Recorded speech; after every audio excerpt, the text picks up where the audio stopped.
에코프로가 만약에 지금을 피크고 실적이 앞으로 나올 가능성이 없다라고 하면 제가 부정적인 의견을 드리겠지만 2차 전지 시장은 일단은 2025년, 2030년까지도 꾸준하게 상승할 것이다라고 전망되고 있기 때문에 기술적으로 현 위치에서 쌍바닥을 다져준다라고 하면 오히려 좋은 매수 기회가 될 거다라고 판단되고 있고요.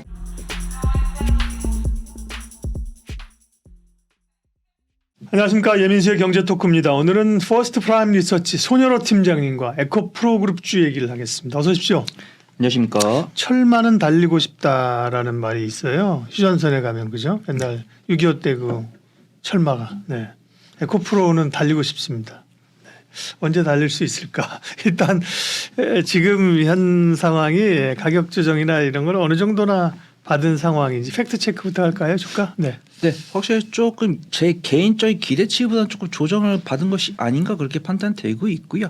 에코프로에 대한 실적에 대한 이런 것들은 뭐 뉴스를 통해서도 확인할 수가 있고 제가 또 간략하게 잡아드리겠지만 일단은 그래도 어떤 주가 수익 비율이나 내년이나 내후년에 보여줄 에코프로 그룹주 실적 대비해서는 지지구간을 한번 이탈한 것이 조금 아쉽다라고 판단되고 있지만 그런 지지구간을 이탈할 수 있는 이슈가 있었기 때문에 그런 부분들을 체크를 하고 무조건 이게 주식 투자라는 것이 내가 생각한 관점대로 움직이면 좋겠지만 이런 종목들이 보여준 실적보다 조금 더 낙폭을 기록을 했다라고 하면 오히려 좀 매수 기회를 잡아보시면 좋을 것 같고 에코프로에 대해서 내가 매수하려던 비중이 이미 꽉 차 계신 분들은 보유 기간이 길어지는 것은 조금 아쉽지만 너무 염려하실 필요 없다라고 판단되고 있고요. 실적에 대해서 알아보고 에코프로가 이번에 어떤 실적을 보여줬고 그렇다면 에코프로가 다시 일어날 수 있는 가능성이 있는지 확인을 해보고 보유 기간은 사실 우리가 정할 수가 없지만 우리가 이런 것들을 안다라고 하면은 조금 더 안전하게 보유할 수 있고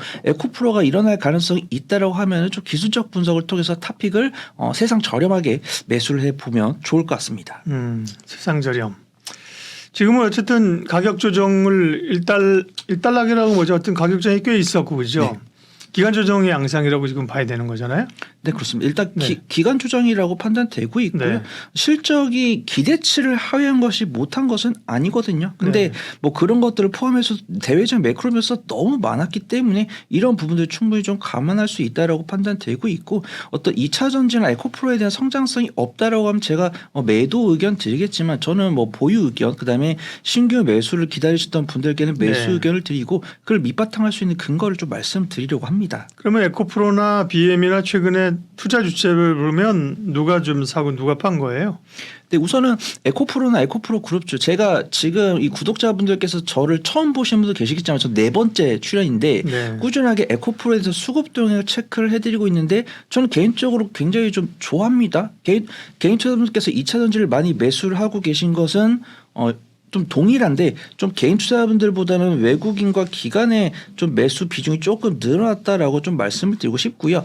아마 지금 이 영상을 시청하시는 구독자분들께서 에코프로에 대한 믿음이 아마 개별적으로 다를 겁니다. 그래서 에코프로에 대한 강한 믿음이 있으신 분, 개인 투자분들은 매도가 안 나오고 있지만 인내심이 약한 개인 투자분들은 매도를 하고 계시고요.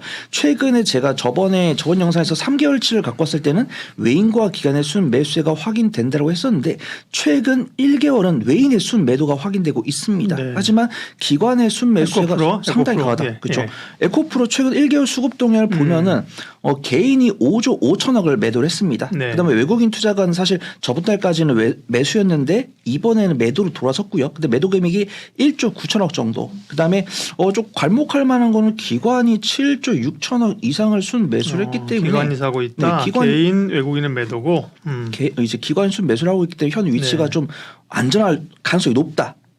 여기가 바닥이다라고 말씀드리는 게 아니고 여기가 안전할 가능성이 있다라고 말씀드리고 에코프로 BM은 기관의 순 매수가 있고 외인의 매도세가 너무 강합니다. 개인이 현재 28조 9천억을 순 매수를 했고 기관이 5조 정도 순 매수를 했고 외국인 투자가가 34조 8천억을 순 매도를 했는데 어떤 에코프로 BM이 에코프로 그룹주 중에서 양극재랑 관련된 전방 기업이기 때문에 외국인 투자가가 조금 더 민감하게 매도를 진행한 것이 아닌가 그렇게 판단되고 있고요.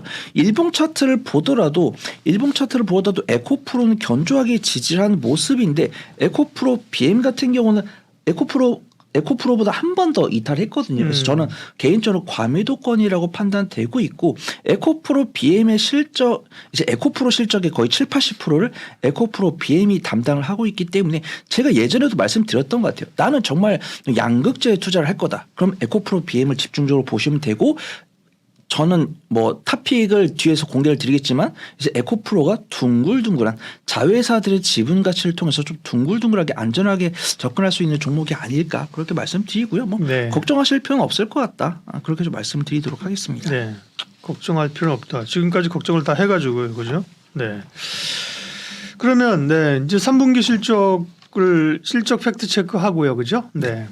또 이제 지금으로서 이제 4분기 쪽이 돌아설 수 있느냐 궁금한데 3분기 실적만 보면 뭐 대충 알고 계실 겁니다. 이제 YOY로 매출은 한 뭐 10 몇 %, 그죠? 두 자리 네네. 늘었고 이익이 이제 아무래도 이익이 손실을 받아가지고 그죠? 이익이 네네. 이제 영향을 받아서 이익 규모가 쭉 줄어든 거잖아요, 그죠? 네네. 평가 좀 그러면 팀장님 평가 좀 해주세요.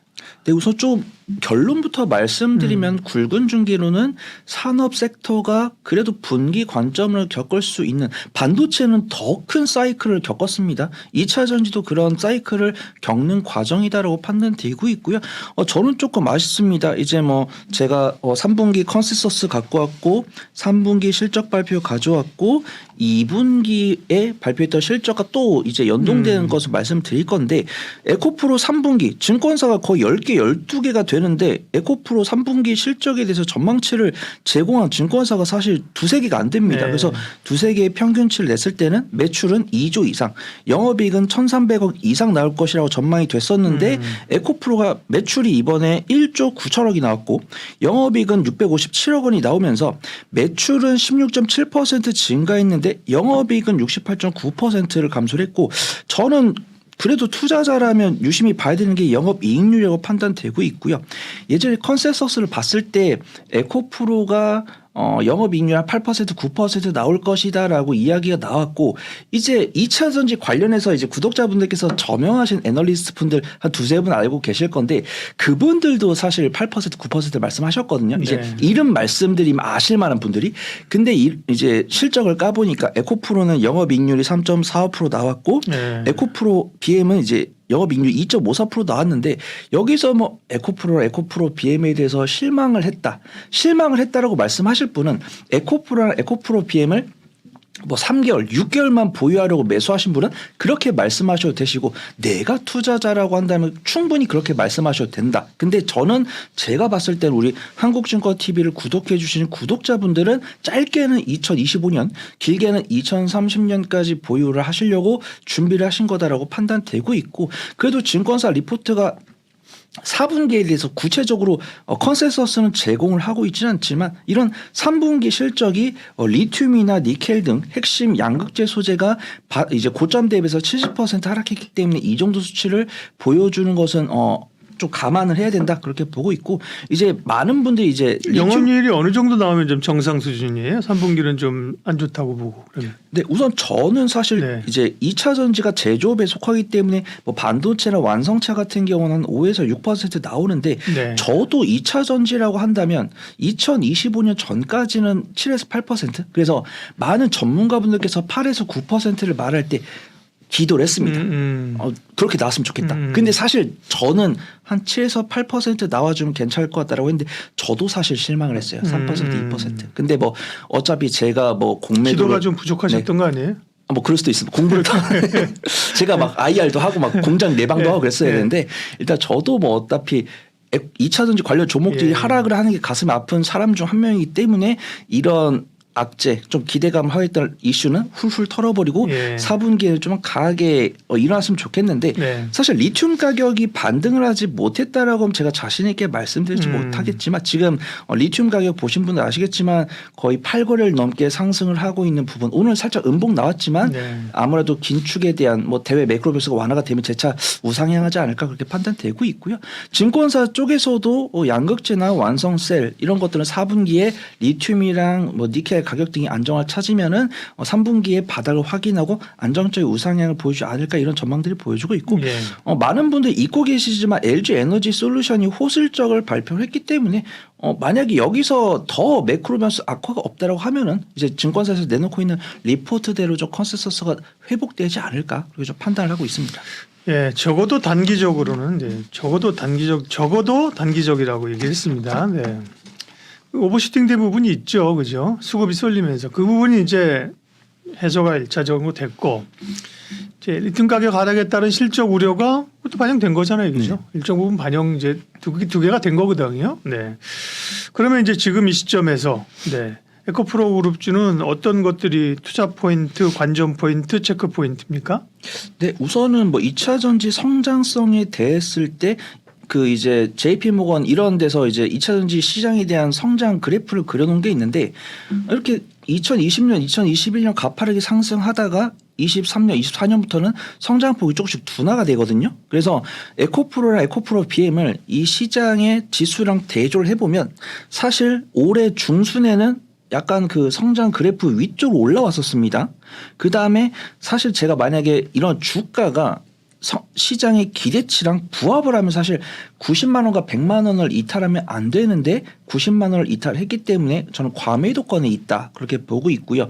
기술적 분석을 하는 차티스트 분들께도 여쭤보면은 21선과 61선 아래에 있으면 과매도권이 맞다. 그래서 121선 위에 있으면은 뭐 추세가 살아있다라고 말씀을 드리겠는데 121선 아래에 있기 때문에 정말 과매도권이다. 다시 본론으로 넘어가면은 에코프로가 만약에 지금을 피크고 실적이 앞으로 나올 가능성이 없다라고 하면 제가 부정적인 의견을 드리겠지만 2차 전지 시장은 일단은 2025년, 2030년까지도 꾸준하게 상승할 것이다라고 전망되고 있기 때문에 기술적으로 현 위치에서 쌍바닥을 다져준다라고 하면 오히려 좋은 매수 기회가 될 거다라고 판단되고 있고요. 어떤 체크 포인트를 짚고 넘어가면은 이번 주 금요일에 제롬 파월 연준 의장의 발언이 있습니다. 어떤 아직은 전도표는 기준금리 인상 쪽으로 가 있지만 제롬 파월 연준 의장의 발언이 아마 그 이전에 다양한 연준 의원들의 발언에 좀 영향을 받을 것이다라고 판단되고 있고요.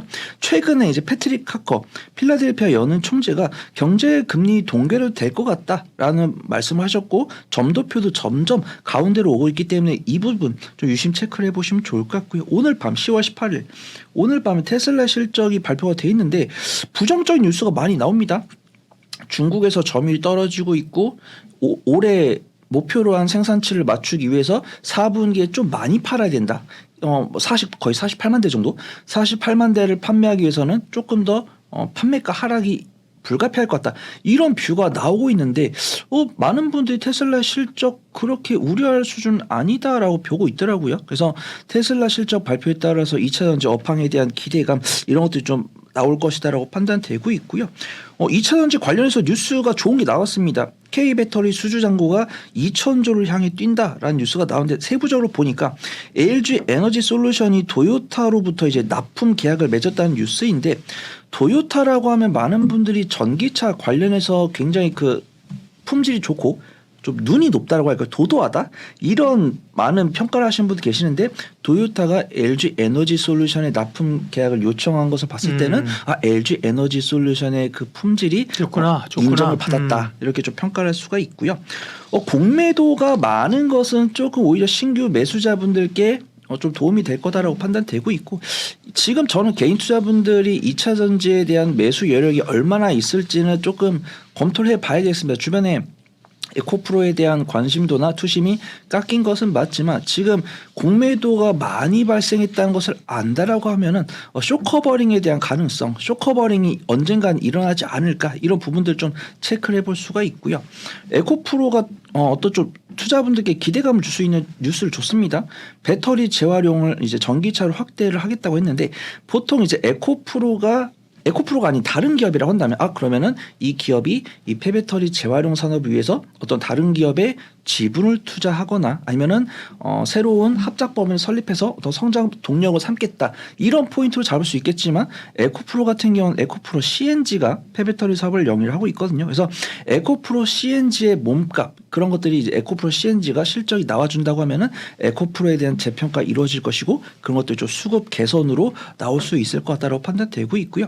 저는 에코프로 머티리얼즈의 상장이 좀 다시 제자리로 온 것이 아닌가 판단됩니다. 에코프로 머티리얼즈 꾸준하게 말씀을 드리고 있었고 희망 공모가 뭐 36,200원에서 46,000 사이 공모 금액이 5,200억에서 6,659억 원으로 내려왔는데 예전에 제가 이런 말씀 드린 적이 있어요. 예전에 에코프로 머티리얼즈 상장하겠다고 했을 때 8월인가 9월 달에는 몸값이 1조였다가 그다음에 제가 저번 달에 나왔을 때는 3조까지도 평가를 될 수 있다라고 했었는데 현재 기준으로 다시 한번 더 공모 금액을 이제 6,600억대로 내렸기 때문에 차이가 많이 나네. 네, 확실히 좀 많이 겸손해졌다. 네. 근데 이게 겸손해졌다라고 평가할 수 없을 정도로 에코프로랑 에코프로 BM이 많이 떨어졌기 때문에 오히려 좀 저가 매수의 기회다라고 판단되고 있고요. 하나투자증권에서 나온 리포트를 보더라도 이제 에코프로 BM의 4분기 실적 회복이 전망이 된다라고 되어 있고 3, 4분기 실적이 바닥인지는 4분기 실적을 보고 제가 좀 확실하게 말씀드릴 수 있고요.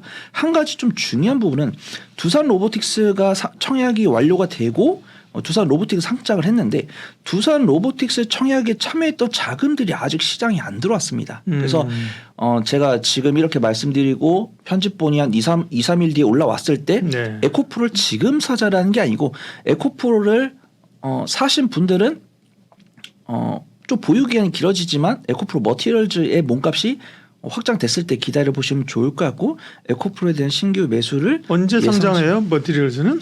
우선은 11월 17일 정도로 나와 네, 있고요. 예. 청약 기간은 11월 8일, 11월 9일 이틀간 20개월 이틀간 진행하니까 이 부분 좀 투자 예. 판단에 참고해 보시면 좋을 것 같습니다. 11월 중순 넘어서 하는군요. 그러면 에코프로 그룹주에 대해서 긍정적이십니다. 그렇죠? 비교적 네. 긍정적이고 전처럼 그렇게 드라마틱한 상승을 기대하기 어렵다고 눈높이를 내려놓은 거지요. 그죠? 그러나 맞습니다. 이제 앞서 모두에도 말씀드린 것처럼 가격 조정과 기간 조정을 거쳤으니까 가격 매력이 생겼다. 에코프로 그룹주는 그러면 에코프로 BM, 에코프로 HN 이 정도가 상장돼 있잖아요. HN도 급등했다가 엄청 많이 빠졌네. 네네. 그죠? 네. 그중에서 그러면 탑픽은 뭐라고요? 네, 탑픽은 당연히 좀 에코프로가 에코프로? 아닐까 그렇게 네. 판단되고 있고요. 제가 이제 지주사를 보통 안 좋아한다고 지금 네 번째 말씀을 드리고 있는데 네. 변동성과 수급 여기로 몰리고 있으니까 에코프로를 좀 말씀드릴 수밖에 없다라고 판단되고 있고 양극재의 정통수를 입는 종목을 원하시는 분 당연히 에코프로 BM이고 에코프로랑 에코프로 BM이 이제는 접근하기 두렵겠다라고 판단되시면 에코프로 HN을 좀 보시면 좋을 것 같습니다. 일단 지주사임에도 불구하고 자회사를 이제 에코프로 BM과 에코프로 H를 뛰어넘는 저평가 매도를 갖고 있고요. 아직은 거래량 살아 있다라고 판단되고 있고 자회사 상장 이슈를 고려하면서 좀 매매를 해 보시면 좋을 것 같다. 지금 당장이 아니고 일단 저는 편집본 확인하시고 한 2주 뒤에 좀 접근을 해 보시는 게 좋을 것 같아요. 그때는 좀 차트가 완성이 되어 있지 않을까. 그래서 저는 기간 조정의 좀 완성도가 조금 낮다. 시간이 좀 더 필요하다는 거고요. 네, 확실하게 그러면 그렇게 해서 조정을 조정이라고 하는 게 나 내일부터 갑니다. V자라고 하는 게 아니라 올랐다가 올랐나 싶으면 또 조정받고 이게 이제 기간 조정이잖아요. 그렇죠. 네. 사부작 하면서 이제 고개를 들 때. 사부작. 네. 그러면서 저점을 조금씩 올려가는 거죠. 네. 그죠? 그러면 팀장님이 생각하는 에코프로에 이것도 단기적이라고 단서를 답니다. 네. 장기적으로야 200만 원, 300만 원 갈 수 있겠지만 단기적으로 봤을 때 그 회복됐을 때 그러면 대충 좀 설정할 수 있는 눈에 보이는 가격 라인은 어느 정도입니까? 네, 우선은 일단은 82만 원대에서 매수를 하신다. 그다음에 2주간의 분할 매수 하셔가지고 82만 원과 78만 원 사이에서 평단가를 완성하신다고 하시면은 100만 원? 1차적인 목표가는 이제 21선과 61선이 아마 이쯤에서 만날 것 같아요. 99만 원 정도. 그다음에 99만 원 정도에서 분할 이제 절반 정도 비중 줄여 보시는 게 좋을 것 같고 2차적인 목표가는 제가 117만 원에서 118만 원 정도 잡아보고 네. 중장기적으로 보유하시는 분이라고 한다면 130만 원, 150만 원 좀 단기적으로 돌파하는 과정 체크하면서 지켜보시면 좋지 않을까 그걸 좀 판단하고 있습니다. 한투운용에서 포스코 그룹주 전용 ETF를 만들었더라고요. 그죠? 예, 물론 포스코 그룹주만 다 들은 건 아니고 몇 개 다른 종목이 있지만 어쨌든 포스코 그룹에 거의 올인돼 있는 그죠? 그러니까 이제 포스코가 철강 회사가 아니라 이제 에너지 쪽으로 신재생 2차전 쪽으로 간다는 걸 이제 의미하는 건데요. 네. 관심이 갑니다. 일단 주가는 포스코 홀딩스도 조정 꽤 받았죠. 그러면서 네네. 여타 이제 2차 모멘텀으로 같이 가던 뭐 DX나 인터넷이나 이런 것도 좀 못 가고 대체적으로는 좀 포스코 그룹도 지금은 좀 조정이죠. 네, 좀 대동소이하게 2차전지 관련 종목들이 다 대동소이하게 움직이고 있는데요. 저는 에코프로랑 비교를 하고 싶지 않은데 어떻게 보면 녹화 순서가 이렇다 보니까 비교를 하게 되는데 예. 아마 시청자분들께서 비교를 하고 계실 거고 많은 이제 개인 투자분들의 시선이 좀 에코프로보다는 좀 포스코 쪽으로 온 게 아닌가 그렇게 최근에 판단되고 그렇죠. 있고 예. 네. 비교를 굳이 하고 싶지 않다는 의미는 무슨 의미예요? 네. 비교가 의미가 없다라고 보고 있고 이게 사실 무슨 의미로? 네. 분산 투자 관점은 둘 다 사야 된다. 아. 둘 다 사야 되는데 둘 중 하나를 둘 중에 하나를 선택하려고 고르라고 한다면 그런 비교는 별로 바람직하지 않다. 아. 근데 아마 원하실 거예요. 예. 원하실 건데 저는 뭐 포스코홀딩스 편을 들도록 하고 있고 예. 아무래도 이 선택하는 기준은 밸류에이션일 겁니다. 이제 전문가마다 갖고 있는 밸류에이션 기준. 그래서 뭐 시가총액이랑 성장성 이런 것들은 이제 많은 분들께서 이제 댓글로 싸우시겠지만 저는 뭐 개인적으로 이제 시중에서 확인할 수 있는 부분들을 예. 본다고 하면은 포스코의 손을 좀 들어주고 싶다. 거래량이나 거래대금 이런 게 포스코홀딩스는 좋은 거는 죄송한데 자꾸 잊어버릴까봐 생각할 때 이게 끼어들어서 네. 사는 거예요. 근데 이제 에코프로 같은 경우는 아까 실적 추정치도 사실은 증권사들이 다 내놓지 않고 네. 좀 뭐 두려움도 있고 노이즈도 있고 그렇잖아요, 그죠? 뭐 네, 욕먹기 싫고 그런데 포스코홀딩스 같은 경우는 사실은 그 전에 포스코 철강 부분이 메인이고 사업 구조하니까 여기는 뭐 주요 메이저 업체들이 다 붙어서 리서치를 하고 자료를 낸단 말이에요. 목표가를 내고 그죠? 네. 대략 한 70만 원대 목표가가 많을 거예요. 한 65만 원, 70만 원. 그러니까 이제 좀 이게 들을 얘기가 많은 거죠, 그죠? 네네. 검증할 수 있는. 말씀해 주시죠. 저는 약간 퀀트 데이터를 좀 말씀을 드리는 거죠. 네. 거래량이나 이런 것들은 포스코 홀딩스가 근소하게 뭐 굳이 퍼센트로 말씀하시라고 하면 이제 거래대금을 보니까 한 5에서 10% 많이 나오고 있어요. 근데 이제 수급 에코프로에 비해서 에코프로에 비해서 그래서 수급 동향을 보면은 개인 투자분들의 매수세가 여전하지만 포스코 그룹주에 대해서는 꾸준하게 말씀드린 것처럼 저는 보통 개인 투자자가 집중하는 거는 별로 안 좋아하거든요. 근데 그런 포스코에 집중하고 있는 개인 투자분들께서는 담당 PB를 보유한 억대 이상의 자산가이기 때문에 그렇게 시세 변동에 악영향으로 작용하지 않을 것이다라고 판단되고 있고요.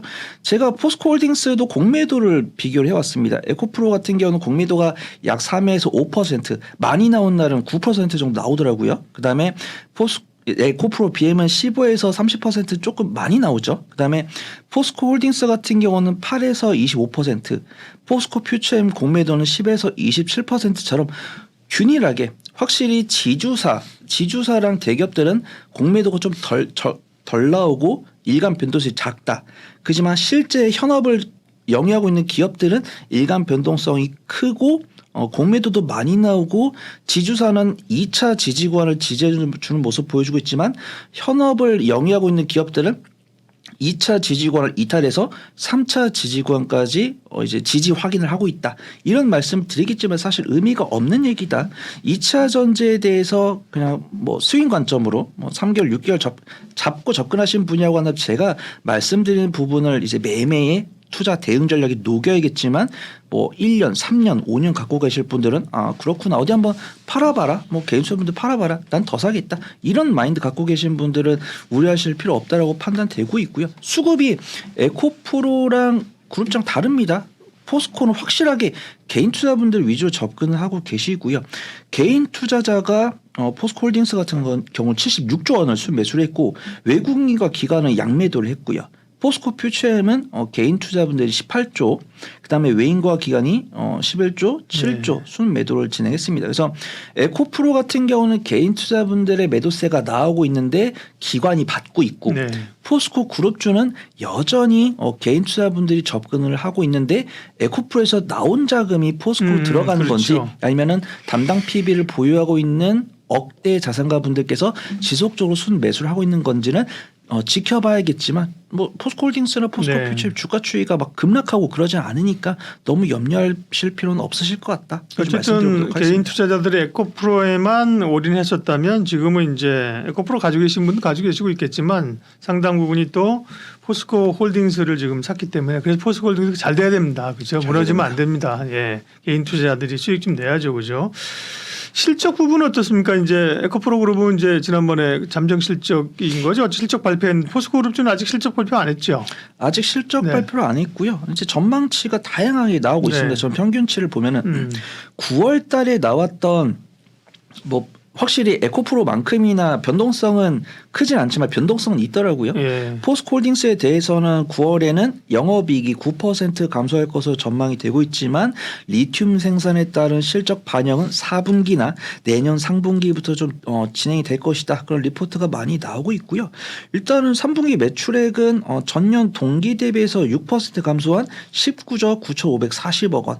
그다음에 영업이익은 9월 달에는 증가할 것이다라고 나왔었는데 10월 달엔 조금 조정이 됐습니다. 그래서 10월 달에 영업이익이 1조 2천억 원으로 2분기 대비해서 9.1% 감소할 것으로 전망이 되고 있고 포스코 퓨처엠 같은 경우는 조금 변동폭이 클 것이라고 전망이 되고 있고 포스코 퓨처엠 같은 경우는 매출액이 1조 4,980억 원, 영업이익은 779억 원 나오고 있는데 제가 이렇게 수치로 말씀드리는 걸 듣고 적으시면 조금 비교가 편한데 비교가 안 되시는 분들을 위해서 좀 말씀을 드리면 에코프로 같은 경우는 이제 포스코 그룹주보다 조금 한 발짝 앞에 있다라고 말씀드렸죠. 그래서 에코프로 같은 경우는 2019년, 2020년부터 준비를 해가지고 2021년부터 실적을 보여준 다음에 2023년에 피크를 한번 기록을 했지만 포스코 홀딩스랑 포스코 퓨처엠은 2, 4분기에 이제 작년 2022년 4, 4분기, 2020년 4, 4분기에 살짝 흔들린 다음에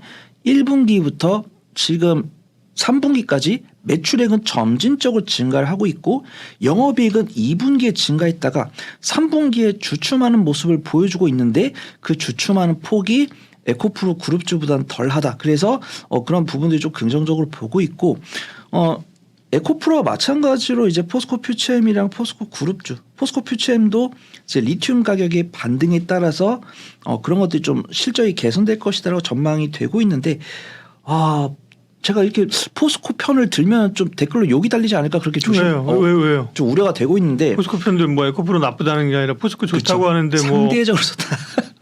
뭐라고 하실 거 있나? 네. 그래서 좀 약간 비교를 해드리면 에코프로는 실적이 강하게 상승했다가 조금 크게 밀렸는데 이쪽으로 가야 되죠.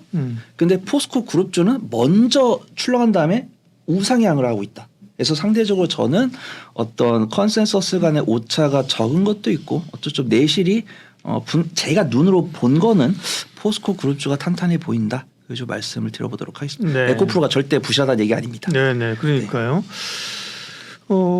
포스코 홀딩스는 1분기, 2분기 다 영업이익이 컨센보다 좋게 나왔네요, 그죠? 1분기에도 20% 가니까 서프라이즈였고요. 2분기에도 제가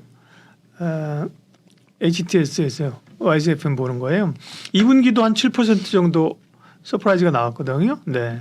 3분기도 그러니까 이게 지금 2차 전지주들도 지금 사실 뭐 판매가 엄청나게 줄고 뭐 이런 거보다도 리튬 가격 빠지는 것 때문에 가격 때문에 실적이 지금 이렇게 줄어든 거잖아요. 네. 근데 포스코 홀딩스는 아직은 철강 부분이 많거든요. 그죠? 네네. 철강이 많으니까 그다음에 리튬도 소재도 상당 부분 내재화하려고 하고 있기 때문에 그 다른 양극재나 이런 데 업체보다도 이익 훼손이 적겠죠. 네. 자, 포스코 그룹주 그러면 투자 포인트 주목해야 될 거. 네, 우선 좀 굵은 맥은 비슷하다라고 판단됩니다. 이제 제롬 파월 연준의장 발언 있고 테슬라 실적을 아까 에코프로 말씀드릴 때는 간략하게 말씀드렸는데 오히려 테슬라의 실적과 이제 포스코 그룹주의 연관성이 있다라고 좀 말씀을 드리고 싶고요.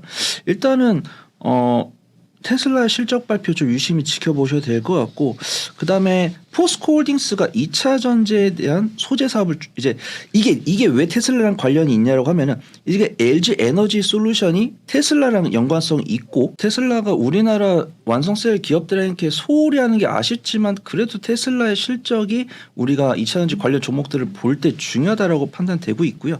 LG 에너지 솔루션이 테슬라에다 납품을 하고 있고 LG 에너지 솔루션에다가 LG 화학이 소재를 60%를 갖다 주고 있고 예. 그다음에 포스코 홀딩스가 약간 20 몇 % 정도 가져다 주고 있기 때문에 테슬라의 실적 발표가 에코프로보다는 포스코홀딩스에 관심을 있으신 분들은 테슬라의 실적 발표를 유심히 지켜보시는 게 좋을 것 같다고 판단되고 있고요. 포스코홀딩스가 2차 전지 소재 사업에 대해서 중장기적인 성장에 초점을 맞추겠다고 하는데 저는 이견 없습니다. 근데 저도 역시 전문가 예전에 투자자이기 때문에 전망치를 안 바꾸더라고요. 그래서 이 부분은 이제 2차 전지에 대해서 받아들이는 부분이 조금 체크를 해봐야 된다. 그래서 예전에 올해 초에 2차 전지가 너무 강세일 때 나왔던 목표치를 안 깎더라고요. 그래서 맞아요. 네, 포스코홀딩스 때. 제가 계속 이제 같은 소재를 3주 단위로 말씀드리면서 뉴스의 플로우를 소개를 해드리고 있잖아요. 그래서 이번에도 포스코홀딩스가 목표치를 내놨길래 봤어요. 근데 뭐 현대차도 전기차 판매량을 리셋하고 다시 삼겠다라고 하고 있는데 포스코홀딩스는 2030년까지 리튬 생산량이랑 이제 이를 바탕으로 해서 소재 매출 매출 62조 원을 기록하겠다는 목표를 그대로 유지를 하더라고요. 그래서 뭐 리튬 가격이 좀 깎였으니까 우리가 좀 뭐 생산량이랑 매출 가격을 좀 떨어뜨리고 뭐 큐를 늘리겠다. 상식적으로 이런 생각을 할 수 있는데 이런 얘기 없어가지고 이게 포스코홀딩스의 자신감이라고 봅니다. 자신감일 수도 있고 아니면은 투심 악화를 막기 위해서 좀 언론 플레이를 할 수도 있는 거니까 이건 제 개인적인 사견이고 우선은 포스코홀딩스 쪽에서 그런 목표치를 깎지 않고 있는 것은 자신감의 표현이다. 그래서 포스코홀딩스에서 강력하게 믿고 계시는 분들은 믿고 홀딩해 보시면 좋을 것 같다고 판단되고 있고요. 포스코 퓨처엠의 LFP 배터리 개발에 대한 훈풍 뉴스가 꾸준하게 나오고 있습니다. 이제 포스코 퓨처엠과 LNF가 이제 테슬라랑 관련이 있는데 테슬라가 LF 배터리를 많이 차용을 하겠다고 하니까 포스코 퓨처엠이 LNF랑 양극재 이제 LFP 배터리용 소재 LFMP 양극재 합작 법인을 설립하겠다고 했었고 지금 제가 포스코홀딩스랑 포스코 퓨처엠의 업종 퍼나 이런 것들을 봤을 때 꾸준하게 조정이 되고 있거든요. 그래서 일단 포스코홀딩스 같은 경우는 거의 퍼가 변화가 없는데 포스코 퓨처엠이 상당히 퍼가 많이 조정이 됐습니다. 제가 예전에 기억할 때 포스코 퓨처엠의 업종 퍼가 한 15에서 20 정도 됐었거든요. 15에서 20 정도고 제가 저번 방송에 왔을 때 포스코 퓨처엠의 퍼가 110이 넘었었습니다. 근데 제가 이 방송을 준비하면서 어제 종가로 봤을 때는 90 정도로 내려왔습니다. 뭐 주가 떨어진 영향도 있겠지만 그런 부분에서 상당히 주가의 괴리가 적어졌기 때문에 이런 것들은 오히려 포스코 그룹주에 대해서 투자 의견을 갖고 계신 분들께 좀 안전하게 접근할 수 있는 근거가 되지 않을까. 그다음에 포스코 퓨처엠이 LFP 배터리를 통해서 실적을 안정적으로 내기를 간절히 기원해 보도록 하겠습니다. 네. 자, 포스코 그룹주는 상장된 기업들이 꽤 많이 있죠, 그죠? 네. 그러면 근데 이것도 다 포스코 2차 전지에 따라 요즘 다 움직여요. 포스코 그룹주가 이제 2차 전지 쪽으로 등심을 잡다 보니까.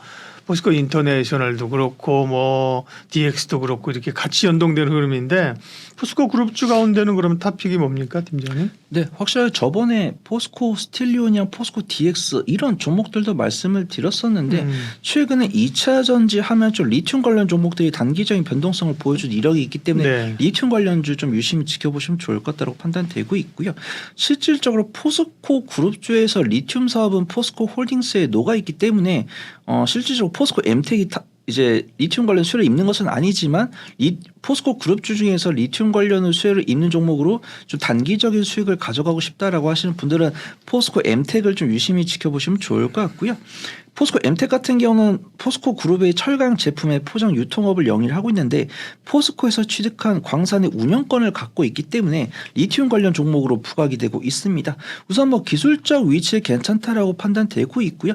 포스코 그룹 중에서 포스코 엠텍의 시가총액이 1조 1천억인데 이 정도면 굉장히 작은 편입니다.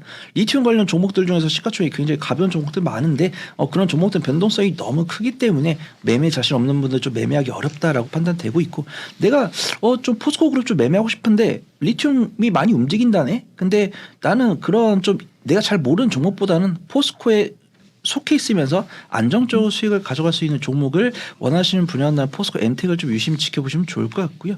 기관 순매수 꾸준히 들어오고 있다가 오늘 오전까지도 기관 순매수세 들어왔었는데 약간 기관 순매도로 전환됐지만 오늘의 시장 분위기 보신다고 하면 충분히 좀 눌림목 공략 가능하지 않을까 좀 네. 보고 있습니다. 포스코 그룹주 가운데 포스코 엠텍을 탑픽으로 꼽아주셨는데요. 물론 팀장님 마음이지만 홀딩스가 아니라 엠텍일까요? 네. 포스코 홀딩스도 네. 물론 좋습니다. 물론 네. 좋은데 많은 분들께서 포스코 홀딩스를 말씀을 하시는데 저도 뭐 말씀을 드리고 저는 그래도 똑같이 얘기하기 싫어서 물론 이렇게 이야기하면 뭐 저 어디서 뭐 방송 듣고 왔네. 저 포스코 홀딩스의 투자 포인트 앞에서 다 말씀드렸고요.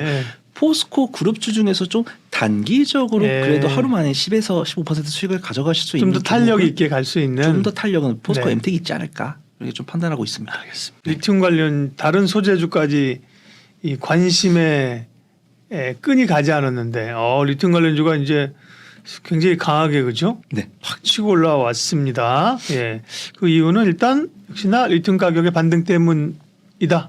네, 제가 저번에 한번 보여드리려고 네. 했었는데 정말 2차 전지에 관심 많으신 분들은 정말 이 원자재 가격까지 추적을 하시더라고요. 그래서 뭐 니켈 같은 경우는 이제 investing.com에서도 확인이 가능하신데 실제로 탄산 리튬이랑 수산 리튬 가격까지도 추적하신 분이 많이 계시더라고요. 이제 매크로 변수 악화랑 뭐 성장 섹터에 대한 투심 개선 이야기는 앞 영상에서 보시면 좋을 것 같고요. 리튬 가격이 이제 쌍바닥을 다질 가능성이 상당히 높아지고 있습니다. 제가 저번에도 한번 말씀드린 한국자원정보서비스라는 곳에서 이제 리튬 가격은 마이너 메탈스 부분에서 확인할 수가 있고요. 뉴스를 살펴보신 분들 아시겠지만 고점 대비해서 70%까지 하락한 위치에 있고 4월 26일에 기록했던 155 런민비 가격을 현재 8거래일 전에 확인을 했고 현재 8거래일 연속 상승하면서 현재 어제 종가는 162.5 런민비였는데 현재 가격은 165.5까지 올라온 것으로 확인이 됩니다. 이런 리튬 가격 상승에 따라서 리튬 관련 종목들이 강세를 보였습니다. 런민비라는 게 위안화, 네, 중국 위안화. 중국 위안이죠. 네, 중국 위안입니다. 그 인민화라고 인민화. 그죠? 네, 인민화입니다. 우리가 얘기하는 어쨌든 그 위안화 기준으로 네.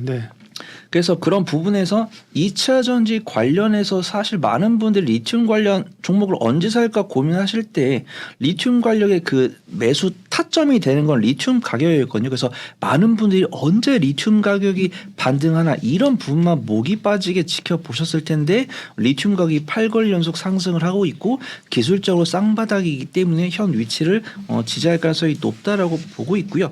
리튬 관련해서도 개별적인 뉴스가 나왔었습니다. 이제 리튬 관련해서 관심 많으신 분들은 리튬 플러스라는 종목을 아실 거예요. 이제 수산화 리튬을 생산을 하고 있는데 산업자원통상부에서 신제품 인증 예정 대상으로 선정을 했습니다. 리튬 관련해서는 많은 분들이 아시겠지만 탄산 리튬은 이제 LF 배터리에 사용되는 저가형 리튬이고요. 수산화 리튬은 삼원계 배터리에 사용되는 고순도 리튬입니다. 그래서 가격도 비싸고 정제 과정도 까다롭습니다. 근데 이 두 리튬을 중국에서 수입을 해서 우리가 배터리에 장착을 하고 있는데 이 리튬 관련 종목들이 국산 내재를 하겠다는 노력이 있었고 그에 따른 결실과 리튬 가격의 반등이 맞물리면서 어제 좋은 모습을 보여줬다라고 판단되고 있고요. 지금 오늘 뭐 시장 때문인 것도 있고 어제 강한 변동성을 보여준 것도 있고 음봉이 나오고 있지만 워낙 기술적 위치가 괜찮기 때문에 눌림목 공략이 가능하지 않을까. 수급도 좋습니다. 제가 뒤에서 관련 종목들을 몇 가지를 말씀드릴 건데 거의 기술적 바닥권에서 이제 막 올라오는 상황인데 어제 올라갈 때는 개인 투자분들이 좀 접근을 했지만 그 최근 2주간의 외인과 기관이 개인 투자분들의 손절 물량을 많이 받았기 때문에 저점을 외인과 기관이 많이 갖고 있다라고 판단되고 있고요. 대외 매크로 변수가 2주 이내 더 심화가 되지 않는다고 하면 이제 10월 17일의 추이가 좀 당분간 이어지지 않을까 그렇게 좀 보고 있습니다. 네. 그러면 리튬 관련주로 분류되는 기업은 어디가 있고 최근의 이슈는 뭘까요? 우리가 대표적으로 뭐 하이드로리튬, 그다음에 금양 뭐 이 정도는 알고 있는데 네. 관련된 기업들이 어디가 있어요? 예. 네, 우선은 앵커님께서 스포일러를 하셨는데 네. 금양. 네.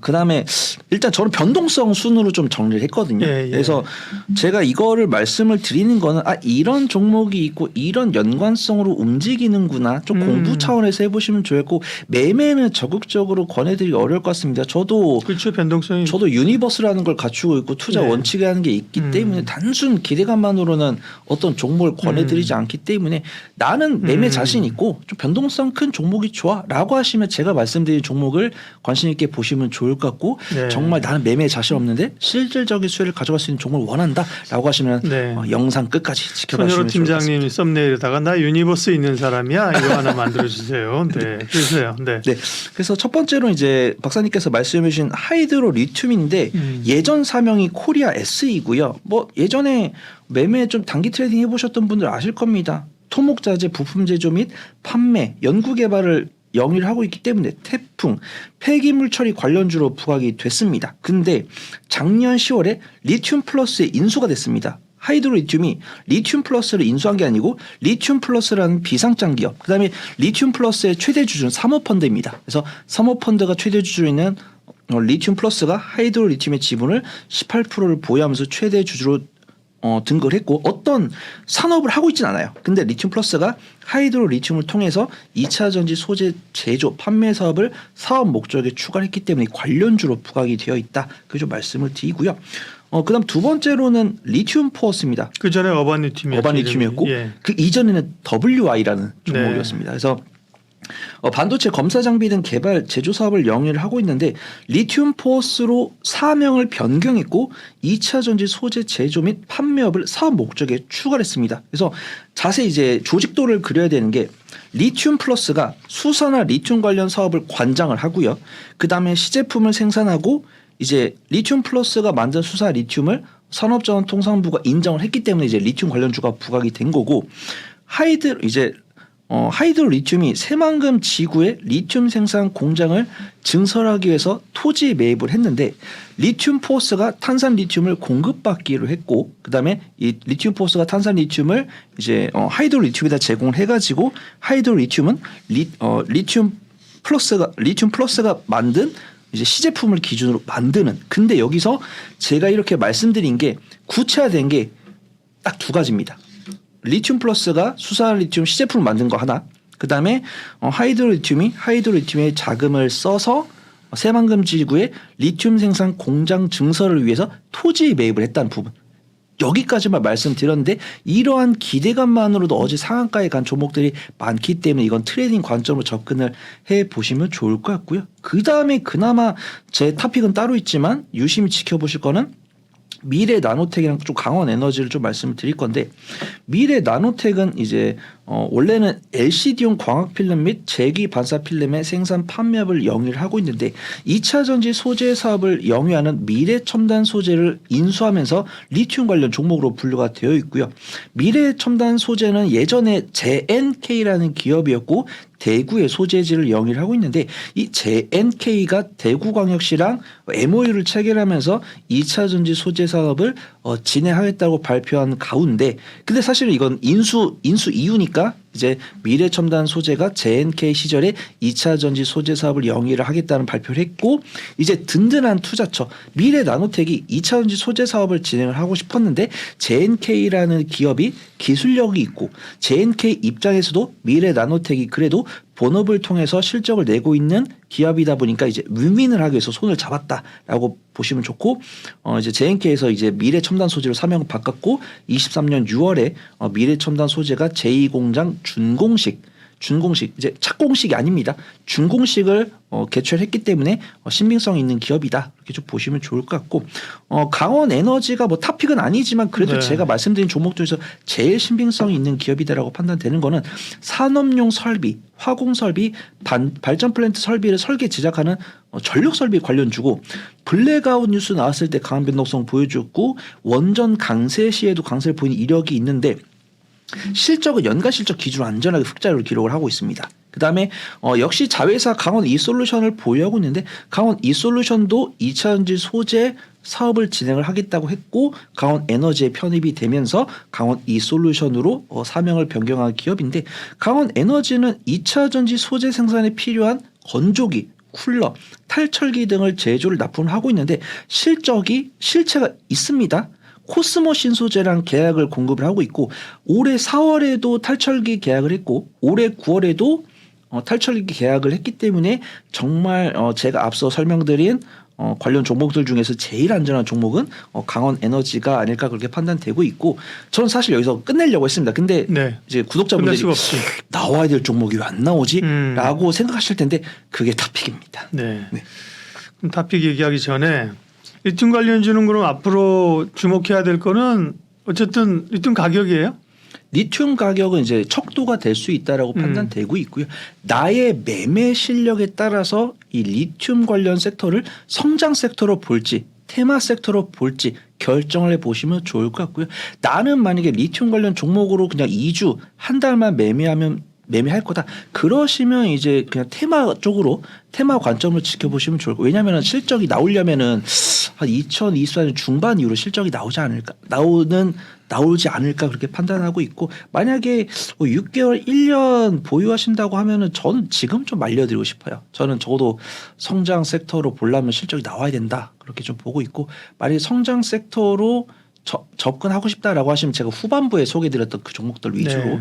좀 매매를 해보시면 좋을 것 같고 일단은 테마 섹터에 있는 상장 기업이 중소기업을 인수를 해가지고 인수를 하고 지분 투자를 한 게 사실 1년이 안 됐고 지금 많은 기업들이 사업 목적에 추가를 했고 준공식을 했지만 착공이 되고 완공이 된 기업들이 없습니다. 그렇기 때문에 그런 부분들이 확인됐을 때는 좀 되는지 여부를 봐야지만 그때는 좀 안전하게 매매를 해보시면 좋을 것 같고요. 일단은 매매에 자신 있는 분들은 앞에 소개해드렸던 종목들을 매매 관점으로 그다음에 자신이 없는 분들은 제가 소개해드린 탑픽이나 맨 마지막에 소개해드렸던 관련주 위주로 예. 안전하게 접근을 해보시는 게 좋을 것 같습니다. 리튬 관련주 얘기했는데요. 예, 나와야 될 종목이 안 나왔다 그랬습니다. 나와야 될 종목 얘기해 주십시오. 네, 나와야 될 종목은 역시 금양이 아닐까 그렇게 판단되고 있고요. 네.